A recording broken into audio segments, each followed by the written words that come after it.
مولا نے دشمن کے شہر میں دشمن کے گھر میں کھڑے ہو کر جلال سے ایسا خطبہ دیا اور اپنے بابا اور اپنے جد محمد مصطفیٰ کے فضائل پڑھ کے بتا دیا کہ دیکھو مجمع نہ دیکھنا،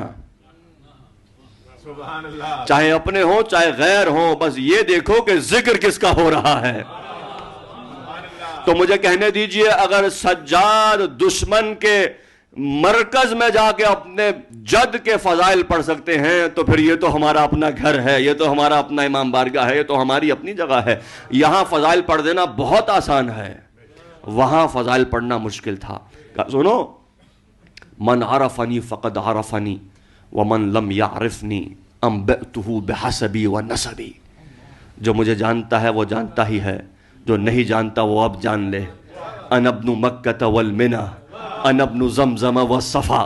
کہا میں مکہ، بھئی تمہیں حاجیوں کا ناز ہے نا حج پہ، چکر کاٹ کے آتے ہو، کہا سنو میں مکہ اور منی کا بیٹا ہوں، میں مکے کا فرزند ہوں، میں منی کا لال ہوں، میں زمزم و صفا کا لال ہوں۔ سنو میں اس بہترین شخص کا لال ہوں جس نے طواف کیا، میں اس بہترین شخص کا لال ہوں جس نے سعی کی صفا اور مروہ کے درمیان، میں اس بہترین شخص کا بیٹا ہوں کہ جس نے اپنی ابا کے دامن میں زکوٰۃ کو اٹھا کے غریبوں تک پہنچایا ہے۔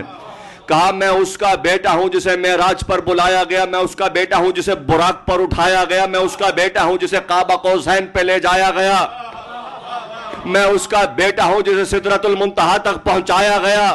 پھر کہا انا ابن محمد المصطفیٰ، بھئی جس کا تم کلمہ پڑھتے ہو میں محمد مصطفیٰ کا بیٹا۔ اب کیسے میرے مولا سجاد نے رخ بدلا ہے اور یہی پہ زحمت تمام کر رہا ہوں۔ کہا انا ابن محمد المصطفیٰ، پھر کہا انا ابن علی المرتضی۔ یعنی جہاں محمد کا ذکر آیا بلا فصل میرے مولا نے علی کے ذکر سے جوڑ دیا۔ بتانا یہ تھا کہ کوئی نعت محمد اس وقت نعت نہیں ہے جب تک ساتھ ساتھ ذکر علی شامل نہ ہو جائے۔